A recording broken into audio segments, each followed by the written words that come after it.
We move on to the next one.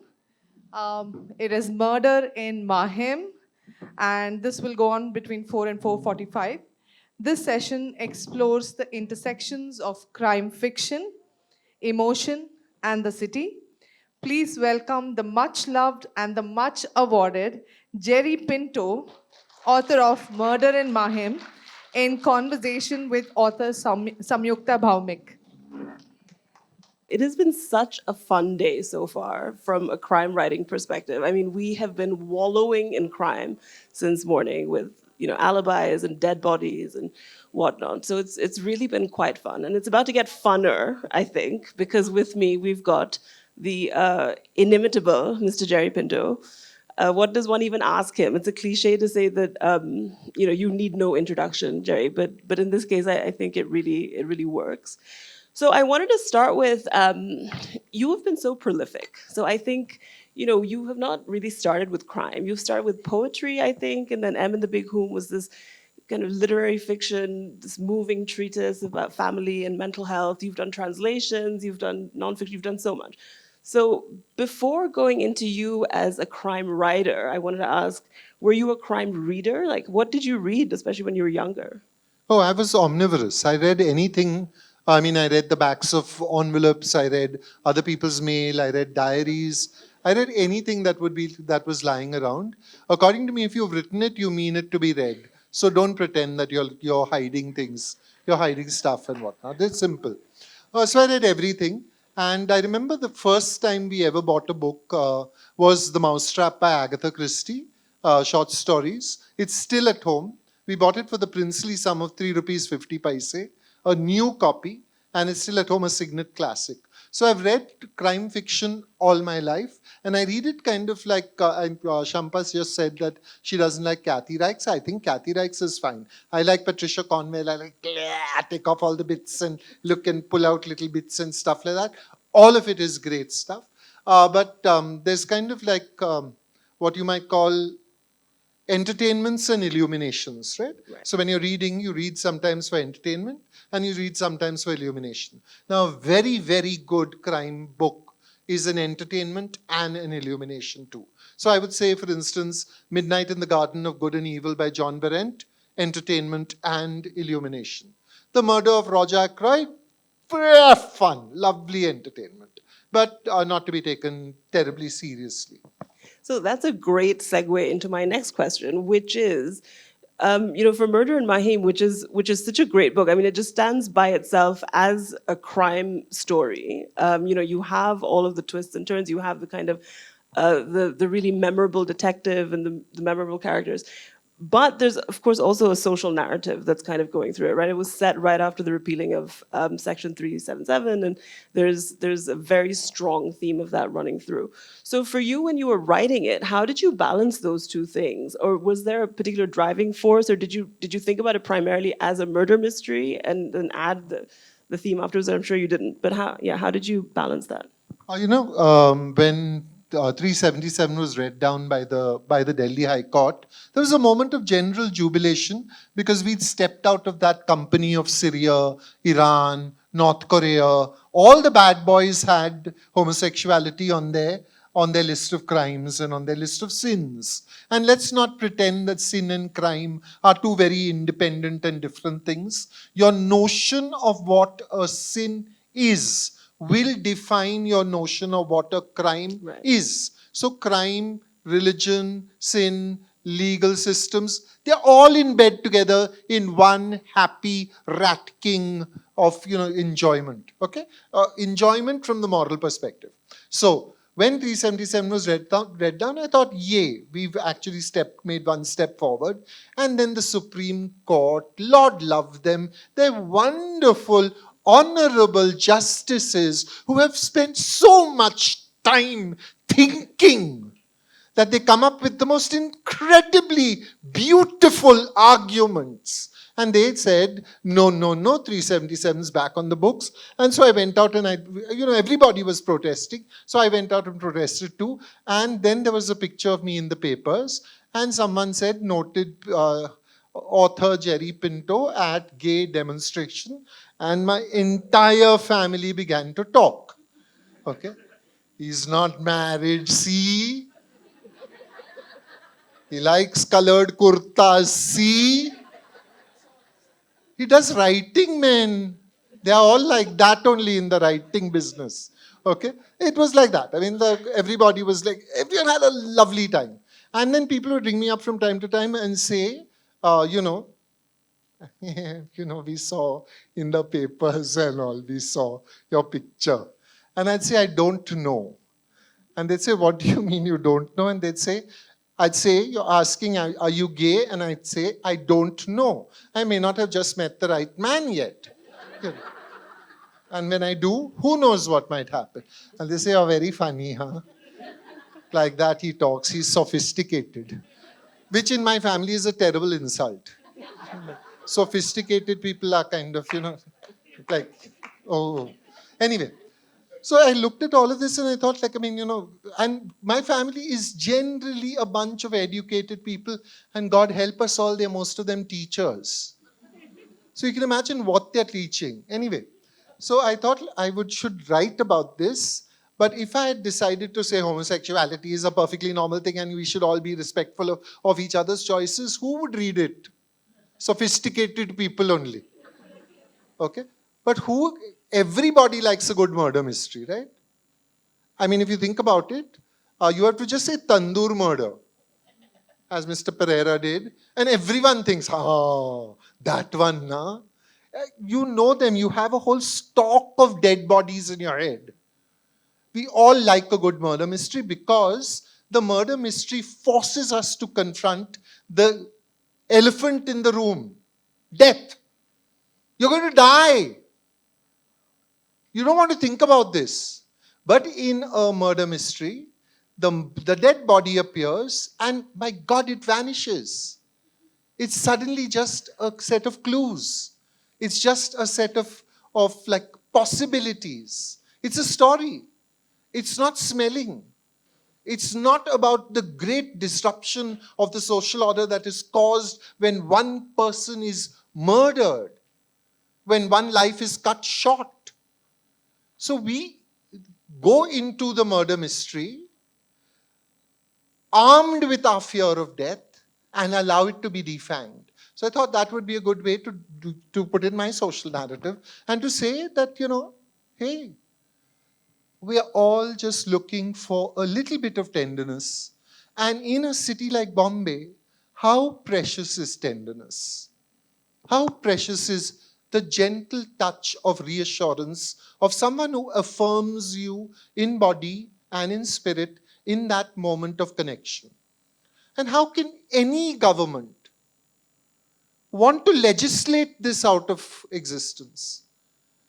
How can you even try?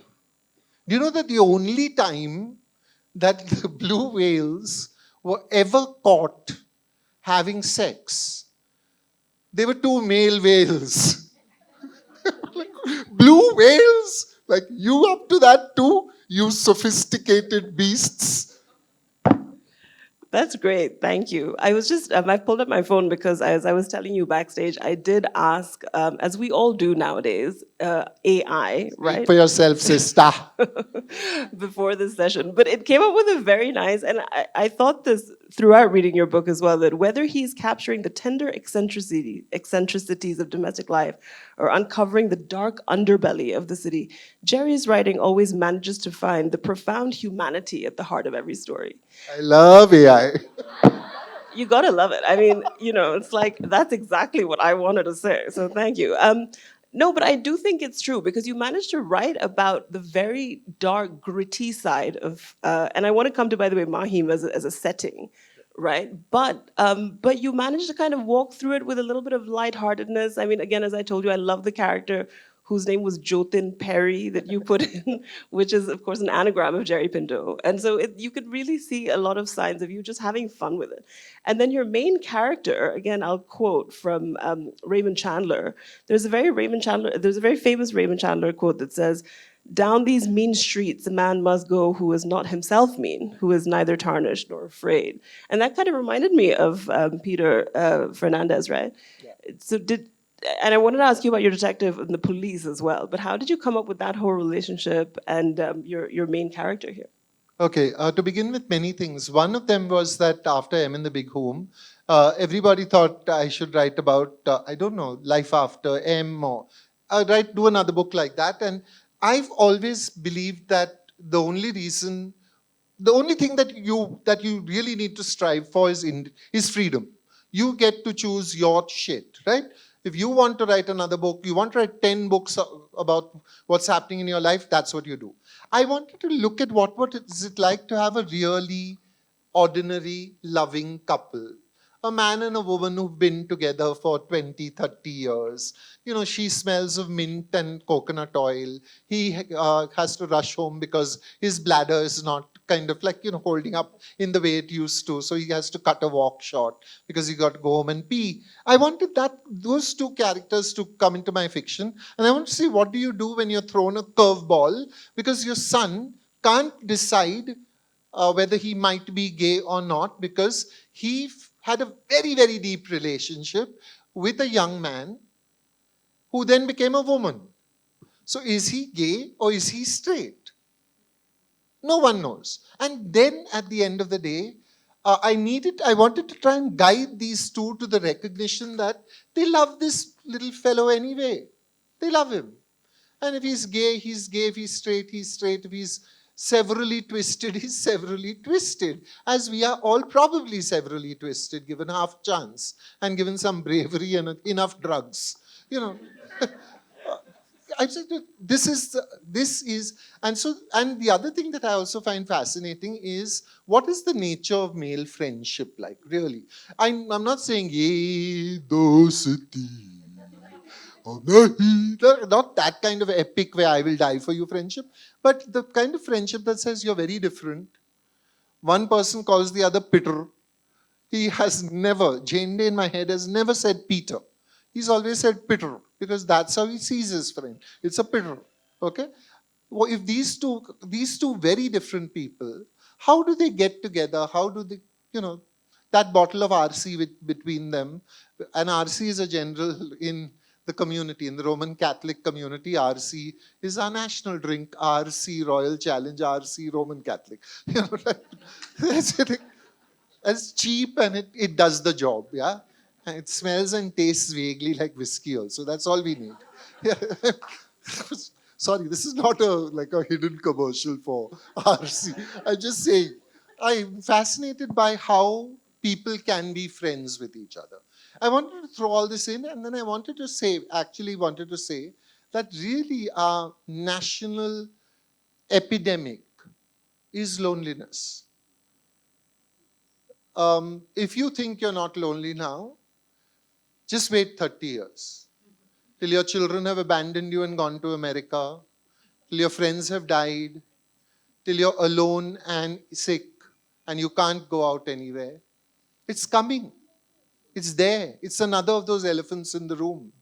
How do we deal with the fact? And how is it that we can think of our cities where a man may live for 15 months without seeing his family, without seeing his wife, living in a room with 6 other men at the prime of his sexual life? And to think that situational homosexuality is something that only happens in abroad or in jails and stuff. Figure it out, folks. You reach out, because we are built to reach out. We are built to make bridges between each other. Why would you care about fiction? Plato warned you. Socrates warned you. He told you, get those poets out of the Republic because they are liars. They tell you what is not true. Well, fuck you, Socrates. Right? Because no one reads you now, but I can say Oedipus Rex and you'll remember. Oedipus was the world's first detective. He is there in the middle of his court. And the people come to him and say, a great crime has been committed. A great disruption of the social order. And you as king, you must find out who has done it. And Oedipus sets out as a detective to find who has become the criminal, and comes on full circle to himself. He is the criminal. The detective is the criminal. Agatha Christie steals this. Spoiler alert. You know the name? Shout it out. Anne Curtin, where Poirot himself, does the job. Anyway, now think about this. Detective fiction is therefore older than the form of the book. The book comes to us at a time when, again, to go back to Socrates, Socrates is telling people, the book will make you stupid. Writing will make you dim. Your memory will fail you. But Sophocles has already written Oedipus Rex. Sophocles is older than the book. What you see as the book, as detective fiction, existed before the book. Big round of applause called for. I feel like I need to... That's a big round of applause.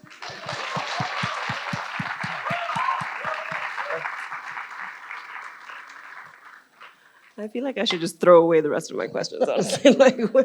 There's no segue from that.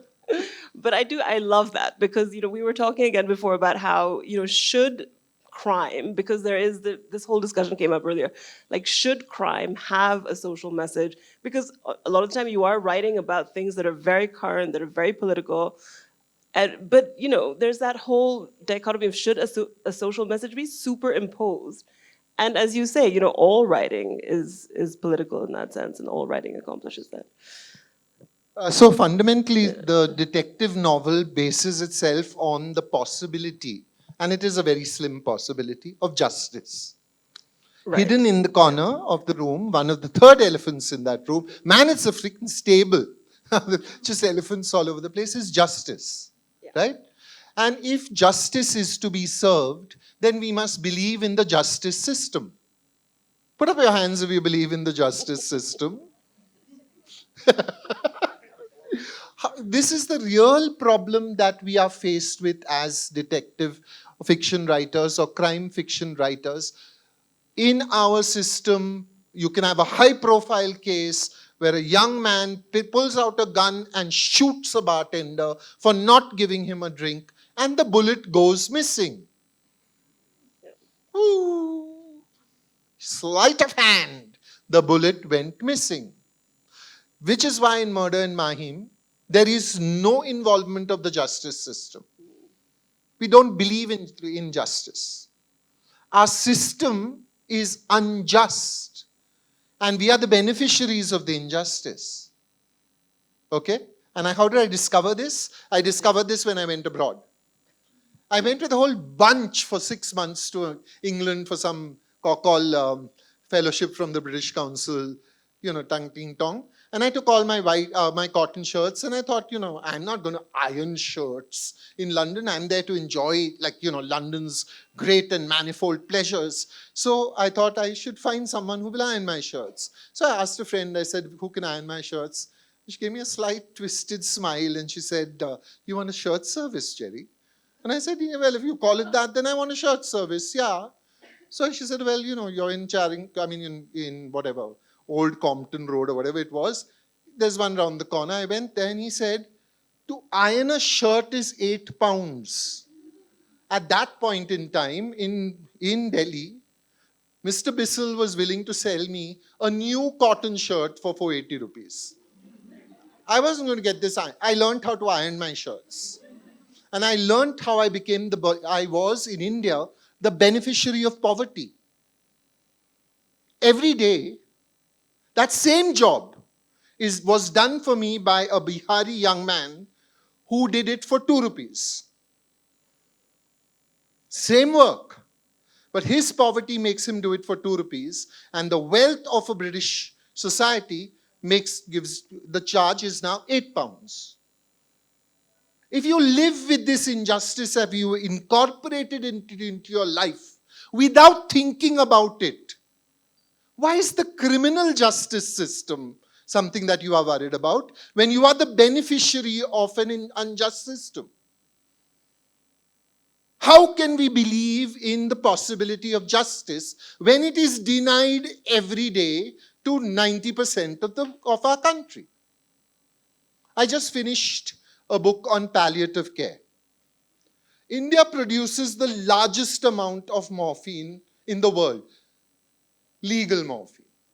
Our cousins, our friends across the border probably produce a lot more illegal morphine, but we produce the most legal morphine.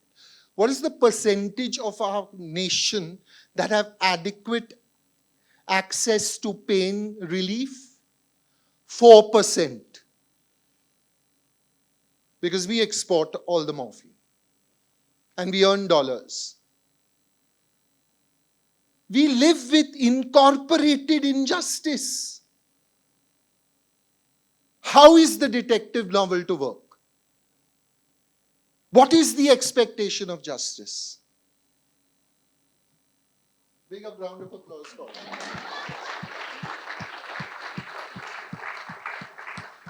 I'm so sorry, but I'm going to have to bring this back into some sort of So therefore the moral, the notion of the social yes. of the social message, I believe that it is a choice. Right. I believe that you can choose, you must write as you want to write. Because otherwise then, if people now walk into art galleries and they want a social message behind the art. Why? It's art.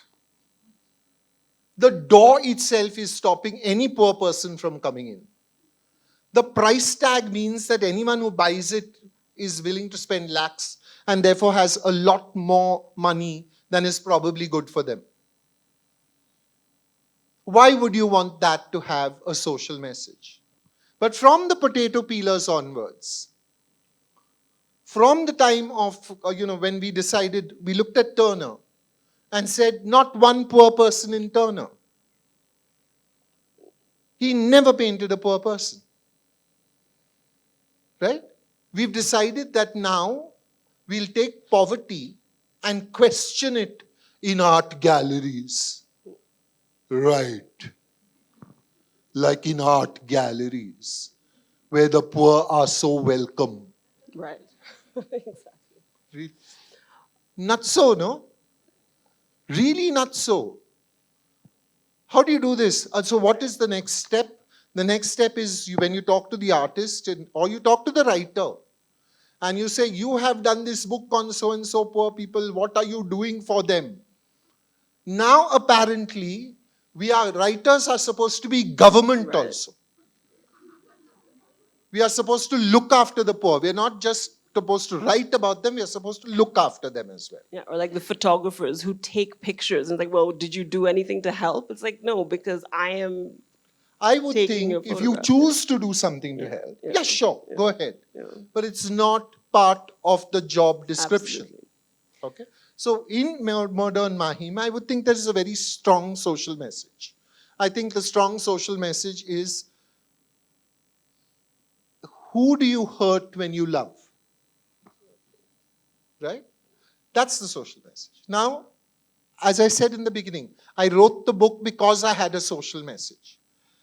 But tomorrow, I wrote a book about a teddy bear, yeah? A kidnapping of a teddy bear. I hope it made people laugh. I hope it made some kid sit up in the middle of the night thinking, oh God, what's going to happen to the teddy bear? And as we all did, reading under the bed sheet with a torch, because parents have said, go to bed now, you have to get up in the morning for school tomorrow, and you're reading quietly. I hope things like that happen. Because that's also one of the joys of reading. Joy. Just joy. P.G. Woodhouse, right? Like, how many social messages are there? You should not rob cow creamers. And I think that is a good social message. Please don't rob a cow creamer from your host. Okay? At that lovely moment when he's trying, Pongo Twistleton comes in and, someone says, the maid says, you gave me a start, sir. You gave me a start, maid, said Pongo. Making 2 starts in all, said Pongo, who had taken maths in school. There's actually a wonderful PG Wodehouse short story called Crime Wave at Blandings. Yeah, absolutely. Yeah, where they all get one air rifle and everybody shoots the secretary. But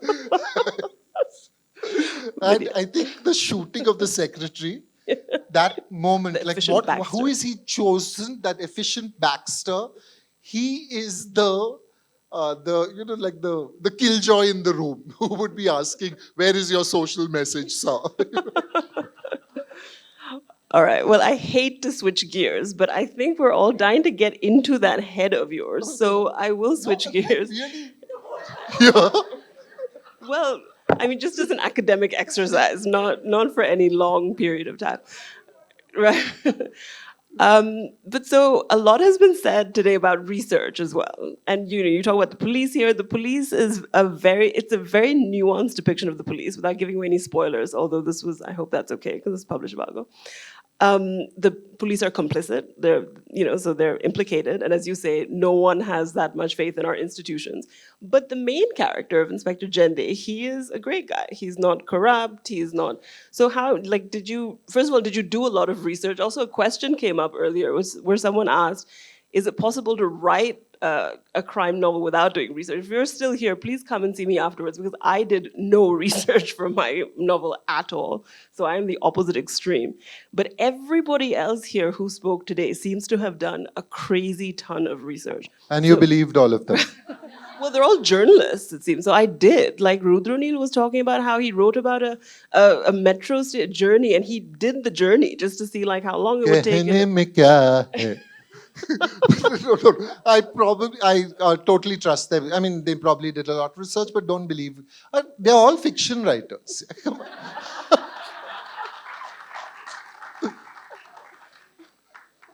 When you meet a fiction writer, what you need to, like what the demand is, like when you go up to a fiction writer, what you're saying is entertain me. If you go up to a non-fiction writer, then they'll tell you the truth and all, but it is only the truth that they perceive. So there is this fiction, non-fiction idea itself is old-fashioned. It's just like sexuality; it should be dumped. We should call like all writing is non-binary. Okay. So what was my research to begin with? I went and I just sat in Mahim police station. You can sit endlessly in a police station as long as you are very quiet and you smile at the Havaldar from time to time. They just let you alone. It is glorious. You have never seen anything like it because there is one eunuch came in, I don't know, what do you call it? The transgender person came in, and the transgender person is very, very, very high and very drunk and bleeding and is dragging this very young man behind her and shouting to the policeman that this young man beat her. Now, the young man doesn't look like he could possibly have beaten her, but he's grinning happily, like someone told him. It was just like, it's an endless stream of people coming through. Someone comes and says, my neighbor's African parrot is disturbing me. And that man says, it is the police officer saying it is a bird. That man is saying, African parrot lives 100 years, sir. It will be shouting there after I am dead. It was magnificent. So in a way, you actually see, have you been following London Palestine protests? Where the police are carrying all those old people away? Now try and watch a police procedural from London, from the BBC. Happy Valley, my favorite. And think about those policemen. What are they asked to do? One old lady is saying, free Palestine, and you're picking her up and she's saying, I have arthritis, please be gentle.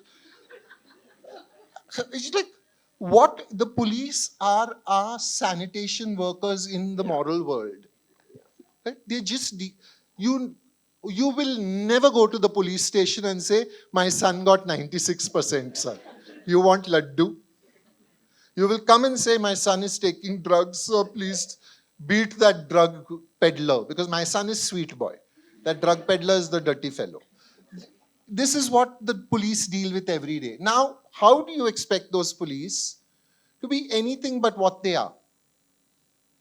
How do you expect the police to not be very badly broken? Have you noticed now in British crime fiction, every single policeman is a drunk? Yo, how much are you drinking? Fatak and out into the world again. Anyway, and so I'm saying it's natural because you're seeing the worst side of human nature. All these are things that we forget because our minds are still stuck with Jap. Inspector Jap, yeah? Nice, solid people, unaffected by the world around them. How is that even possible? So my real research was actually looking at those policemen and thinking, what are you thinking when you are thinking? When you have a moment off, what are you thinking? You're probably thinking, what a rubbish job this is. But the perks are good. I don't know. So my thing was to constantly just hang out at the Mahim police station, which is a wonderful police station because it's in an old British colonial bungalow. Right next door is the Urs of the Mahim Wale Baba. The patron saint of the Mumbai police is Mahim Wale Baba. His Urs, when it goes out once a year, the commissioner of police and the assistant commissioner of police take off their vardi, not the pants, but the top. They wear their white shirts. They tie a handkerchief and they lift him up. They take him out for the procession, great big. And this procession is one where Zakir Hussain has actually played drums for. Okay? It's that kind of world there. It is where Sadat Hassan Manto probably looked out. It's where the dancer Sitara Devi, okay, was probably watching. This procession takes its round, goes back in, and for the rest of the year, the Mumbai police beats the Muslims. For that moment, the ACP and the CP are honorary Muslims carrying the janaza of the great revered saint of mine. That's what I love about this country. Right? You don't have to irony comes calling. You don't have to go looking for it. He knocks on the door and hello, what happened? I have an ironic moment for you, sir. Okay, come in, sit down. Okay, the last couple of questions, and then I'm going to turn it over to you guys. I'm sure you have a lot. But so you talked about the city. And so Murder in Mahim is very specifically in Mahim. I'm going to steal a question of Srabonti's. I don't know if she's here, but she asked earlier, could it have been set anywhere else? And that, did it have to be Mahim? Was there something specific about Mahim that drew you? To begin with, I think this country is full of people who are deeply parochial. If I were to write a book set in Kolkata, every Bhattacharji would pick it up only to point out my mistakes and to write to me and to say, Amar Shonar Jerry, how dare you? Which is actually not what he will say. He will not say how dare you, but he will say, having read your estimable novel, because I should protest let it go, here let as it a go, let it go. Bengali. Okay. I'm surrounded. Okay, so I'm saying, but even Bombay has territorial people who will come. But Mahim is mine. I got this patch. Okay, this is my patch. I hated it when I was growing up. Hated it. Because I found it small and parochial and there were not enough interesting buildings. It was just like, I wanted big and I wanted something large. You can see. But I ran from Mahim as south as I could go because Bombay people won't go very far. They won't go to another city. Because in our heads, forgive us, but there are no other cities. There are all these lovely places, where you have to visit. And it's very nice. But we are all Stockholm Syndrome victims of a very toxic relationship with our city. So then we come running back. So I ran all the way to South Bombay. Then I ran back to Mahim. And I discovered Mahim again. And it is Mahikavati. It is a 13th century village. Raja Bhimdev, who carved who got the Elephanta temples carved, had his ghodagadi there, his horses' stables were in Mahim. This is part of the actual archive. So we are the little village of miracles. What's not to like? Sheetala Devi, our goddess of smallpox. Kipling, Rudyard Kipling, frightened by a hen in Mahim. Okay? You know, Kipling probably spoke Marathi or Konkani when he was a baby. Yeah, because he was brought up by ayahs from Goa. So, and they would push him in his autobiography, he says, they would push me into the room in the evening and say, now speak English. As a performance for the parents. So, you know, of course it could have been set anywhere else. Because, like, I mean, you know, the people, the interactions, the ways society deals with Dalit boys who are trying, but who cannot defeat. You know, the one after I wrote this, I remember I was doing Baluta, translating the first Dalit autobiography ever written in Marathi, the Baluta, and the first job that Daya Pawar got after his education was to slice open the cows and the cattle in a veterinary place. And he says, this job I got because I'm a Mahar. So of course this is common to everybody. Could have been set anywhere. But for me, I can close my eyes, and if I need to do a chase sequence, I can say he ran down Takandas H. Kataria Marg and made a quick left I know exactly where he made a quick left, and he jumped into that well where turtles swam and catfish prowled, because I know the well there. And Kokla Devi, the goddess of cough, smiled on him, because I know Kokla Devi is there also. So that's my intimate connection with Mahim. Why wouldn't I use it? Wonderful. I was going to ask you if the turtle thing was actually, because that caught my eye. I was like, really, in the middle of Bombay? Absolutely. Yeah. And there's a mating season. If you ever come to Mahim, you know, go and look in the wells. You have to climb up sometimes and peek down. But the turtles are having a ball. There are baby turtles all over the place, man. Seriously. Okay, I'm going to cut it short because I had one more question about your process, but I'm sure somebody from the audience is going to ask about that as well. So we've got about 10 minutes, I think. Should we open it up to questions? Go ahead. Or if not, I will just ask my question about... No, I think there's a lady in the front.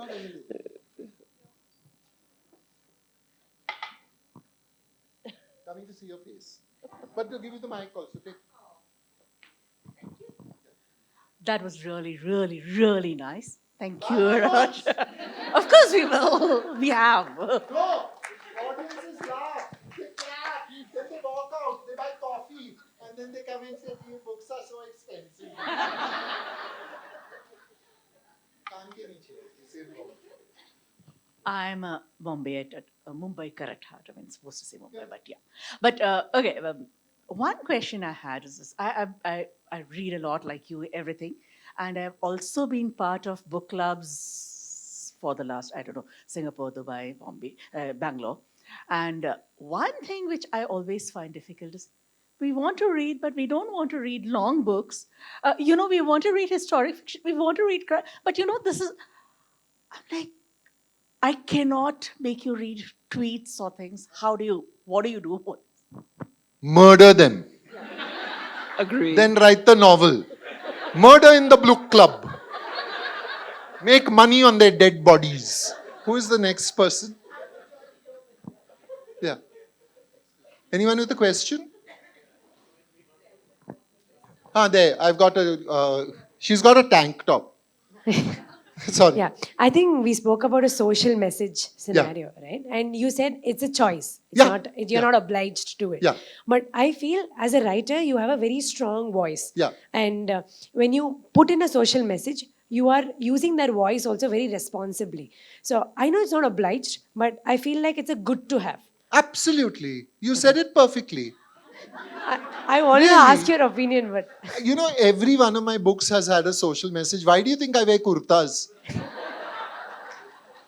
Meaning, treat the mentally ill with some kindness was M in the Big Home. Murder in Mahim is like gay people are like you and me, but they do some funny things in bed, which maybe you don't want to do. But they don't want to do what you want to do in bed, so shut up. And Education of Yuri was about like, we are all pretending. We're all pretending to be somebody else. So I do have like social messages, but I really find this desire that I think, okay, here's the thing. I think you need to see my social message. I can't point it out to you. Once I Correct. point it out to you, baat hi khatm ho gayi na. It's like explaining a joke. Yeah. Yeah, So you're why I quite meant right. to ask the And question. as far as powerful voices go, na, religious leaders, like talk to them, na. Yeah, they have really power. I can make you buy a book for 300 rupees. That's all I can do. I can't make you change your dietary habits. They can. Okay. No, why I meant to ask the question was you spoke about how injustice prevails in the society. So, as a writer, putting across a social message would also make people actively think about the injustice. We hope, no? We hope they would make you think. Have you seen that clip of Ian McKellen doing the speech of Thomas More from William Shakespeare? He's talking about refugees. He's saying something as simple as like, you want to beat these people up and send them back where they came from? What if tomorrow you become a refugee? What if you find a world which does not have a place for you to live? 300 years ago, 400 years ago, Shakespeare, who was seen in his time as Subhash Ghai, as the cheap chap who had little Latin and less Greek, as Ben Jonson says, who was supposed to be the populist, was already telling you these things, and we haven't heard that message. But Shakespeare's also the kind who will have this magnificent moment where this woman brings out a tart, a pie, a meat pie, and serves it to a man and says, is not the meat tender in it? And it is his son whom she has killed and cooked and put into the meat.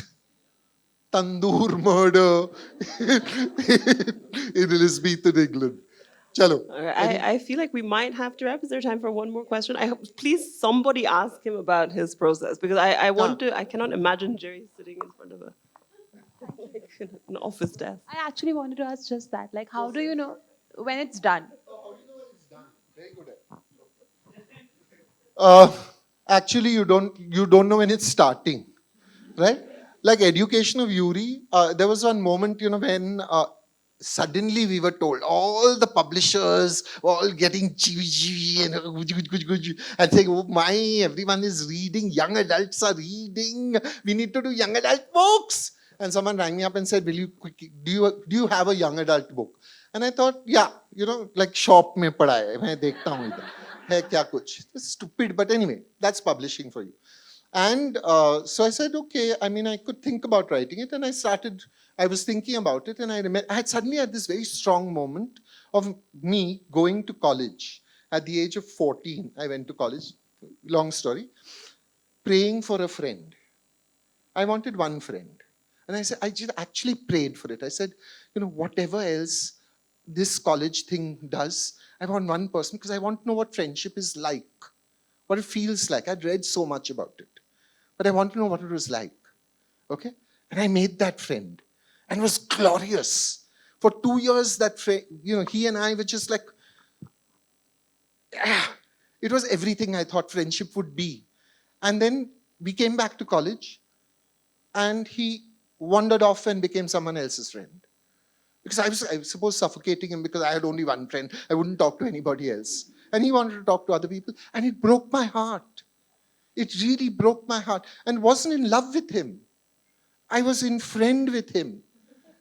But he was my only friend, and it broke my heart. And there was no way to tell anybody. Because you're not supposed to have your heart broken in friendship. Chipped a bit, yeah.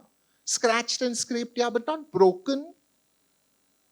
So that moment, that praying moment, I thought I'll just do this as a story. He goes and he gets a friend. And suddenly there were 200,000 words. And I thought, oh, this might be a novel then. And then it was 600,000 words. And I thought, it must be a novel now.